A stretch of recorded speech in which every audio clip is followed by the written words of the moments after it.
আর লেবুর রস, আর তার সাথে নুন হলুদ তো অল্প করে দিই আমি। আর কলা পাতায় মোড়ার আগে একটু সর্ষের তেলে 5-10 মিনিট আমি এটাকে একটু ম্যারিনেট করি এক্সট্রা। তারপর কলা পাতার মধ্যে একটা করে কাঁচা লঙ্কা দিয়ে এইভাবে মুড়িয়ে এবারে ভেজে নিই। চলুন যাওয়া যাক। এখন আজকে আমার কিচেনে তৈরি হচ্ছে ভেটকি ফ্রাই। কড়াই বসানো হয়ে গেছে। এবার এখানে ভেটকিগুলো দেখুন এভাবে বাঁধা হয়ে গেছে। ভেটকি মাছটা ম্যারিনেশন করেছে, সব ম্যারিনেশন করে বেঁধে এবারে এটা ফ্রাই হবে। পাশাপাশি বসিয়ে দিই। সময়টাও সেভ হবে।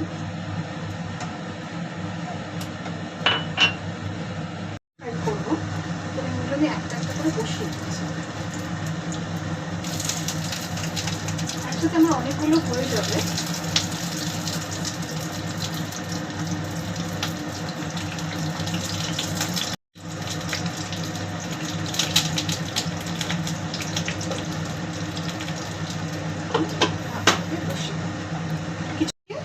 সেম প্রসেসে ঢাকাটা আবার দিয়ে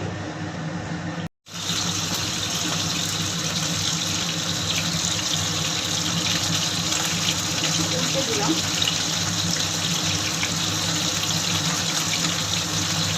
এটা একটু বেশি ভাজা হবে না, এটাকে মাঝে মাঝে একটু উল্টে দিলে এটা একটু হালকা ভাপা আর হালকা ভাজার ফ্লেভারটা আসে। কি অবস্থা। এবার আমি আবার এটা সাইডটা চেঞ্জ করে দিলাম। সাইডটা চেঞ্জ করে আবার খানিকক্ষণ ঢাকা দিয়ে একটু রেখে দেবো।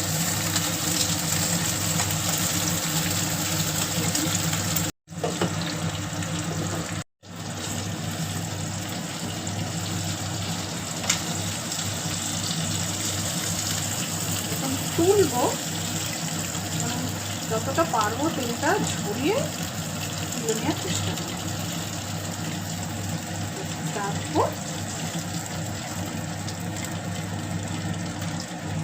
আমার ভেটকি ফ্রাই, এটা আমার পুত্রবধূ সুদেশনা করেছে। আপনারা খেয়ে বলবেন, বানিয়ে খেয়ে বলবেন কেমন হয়েছে। সবটাই তো আপনাদের সঙ্গে আমি শেয়ার করলাম। বানিয়ে সুদেশনা কেমনভাবে বানিয়েছে। যদি আপনাদের একটুও ভালো লাগে তাহলে প্লিজ একটা লাইক করবেন, তাহলে আমরা মোটিভেট হই এরকম সুন্দর সুন্দর রান্না আপনাদের কাছে উপস্থাপনা করার জন্য। একটা শেয়ার করে দেবেন, সাবস্ক্রাইব করে পাশে রাখা বেল আইকনটিকে প্রেস করে দেবেন এবং কমেন্ট করে জানাবেন আপনাদের কেমন লাগলো। আপনাদের একটা লাইক, একটা সাবস্ক্রাইব আমাদের অনুপ্রেরণা করে। একটা লাইক, একটা সাবস্ক্রাইব আমাদের মোটিভেট করে আরও আগে এগিয়ে যাওয়ার জন্য। যারা এতক্ষণ আমার সঙ্গে আছেন সাবস্ক্রাইবার বন্ধুরা, তাদের অসংখ্য ধন্যবাদ। এবং যারা এখনও ভাবছেন সাবস্ক্রাইব করবেন, তারা করে নিন, আর দেরি করবেন না, তাহলে কিন্তু অনেক কিছু আপনারা মিস করে যাবেন। দেখা হচ্ছে বন্ধু আবার কোনো নতুন রেসিপির সঙ্গে। ততক্ষণ আপনারা ভালো থাকুন, সুস্থ থাকুন, টাটা। বাইরে ভীষণ ঠান্ডা, আর তার মধ্যে বাড়ির ভেতর এত সুন্দর একটা অ্যাম্বিয়েন্স, দারুণ একটা পরিস্থিতির সৃষ্টি হয়েছে। আমরা তো ভীষণ এনজয় করছি এই আজকের দিনটা সবাই মিলে। আপনারাও হোপফুলি এনজয় করছেন আজকের দিনটা বাড়িতে সবারই সাথে। আমার ভেটকি ফ্রাই, এটা আমার পুত্রবধূ সুদেশনা করেছে।